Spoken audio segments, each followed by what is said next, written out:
Good evening, everybody, or good morning for those of you in California. Let's get right to it.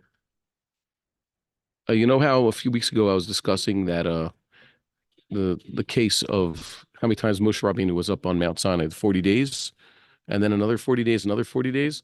Rashi is insistent. That's how he understands the pshat. We're dealing with basically a span, we said, was 40 days from Matan Torah until Shavas B'Tammuz, and then 3 weeks to get to Tisha B'Av, 3 weeks from Tisha B'Av through Rosh Chodesh Elul, and then 40 days from Rosh Chodesh Elul until Yom Kippur. Give or take a day or two, because in our calendar, it's basically set that Sivan is 40 days, and then Tammuz is 29, Av is 30 days, Elul is 29 days. There was some fluctuation. There's arguments among Chazal in Masechet Shabbos that we've discussed twice already in the last year, that it doesn't seem clear that the months, obviously back then, had set lengths. They either were 29 days or 30 days, but there was no rule back in the day.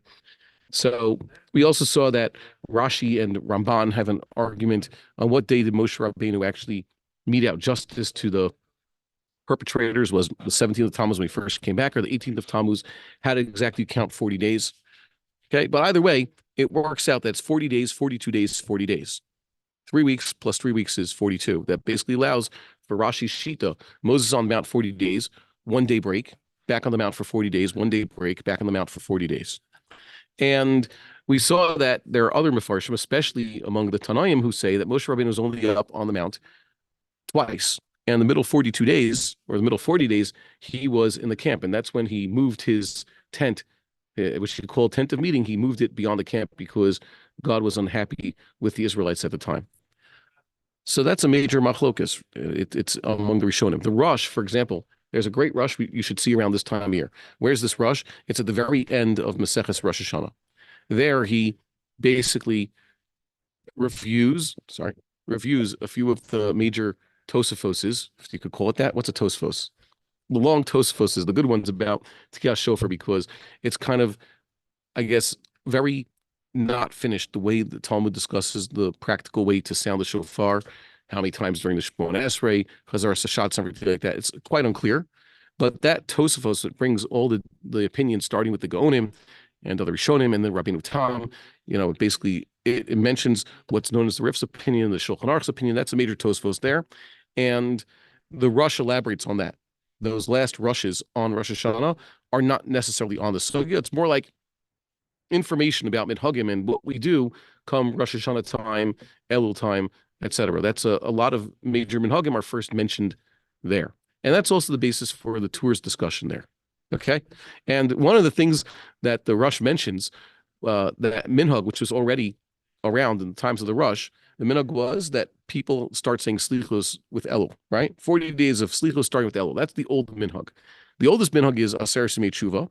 The current Ashkenazic minhag, which is the one I like and the one I grew up with, and therefore the superior minhag, is starting just the week before Rosh Hashanah. Ironically, that one is not mentioned by certain classical Ashkenazic poskim like the Rosh. That's a very later. That's the much later, I guess, the compromise type of minhag. So the Rosh says, when talking about these 40 days that Moses is up on the mount, he says that he takes it for granted that Moses was up on the mount, like Rashi, 3 times. 40 days, 40 days, and 40 days. So my chavrusa here showed me at least something in English in the name of the Gra, which I feel sad, embarrassed.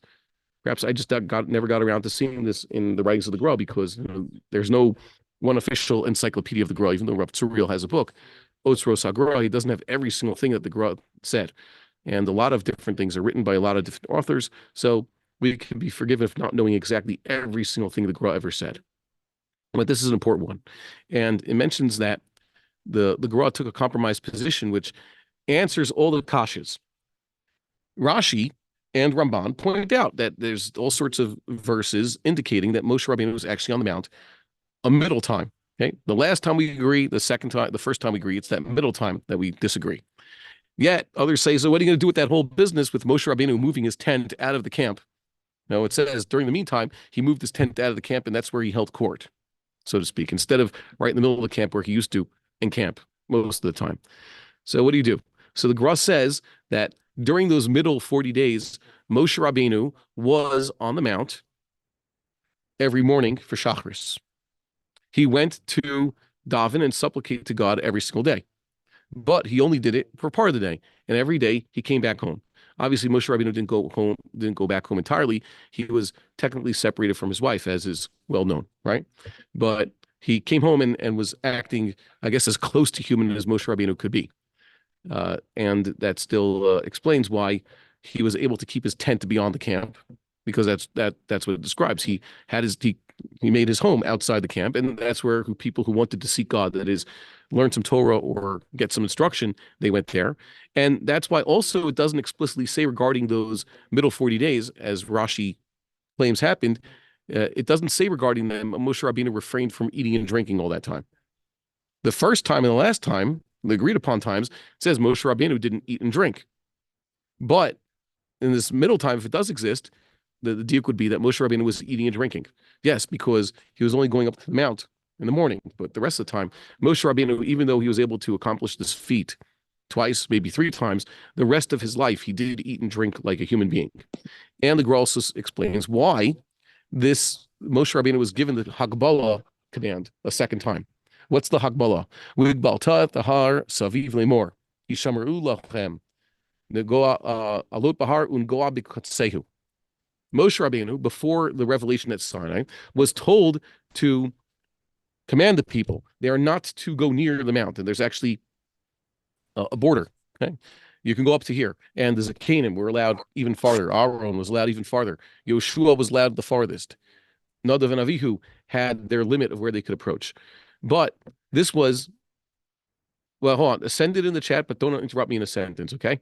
So Moshe Rabbeinu was given this instruction to cordon off the mountain.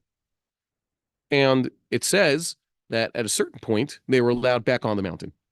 They were kept off of it for a certain amount. Now, when Moshe Rabbeinu went back up the last time, whatever the final time he went, the Elul time, he was supposed to bring new luchos, and he was re-instructed, once again, cordon off the mountain. Mashma, that in the meantime, the mountain was open for everybody. And it had been reopened, apparently, after the first ascension. That is, when Moses first came down from the mount with the original tablets, he had this limitation removed. So the Gra is saying, during that entire middle time, there was no limitation. If you say, like Rashi and Ramban, that Moshe Rabbeinu went up on the mountain, was up there 40 days and 40 nights and praying, and that was the time when Am Yisrael hung in the balance, so what was the case?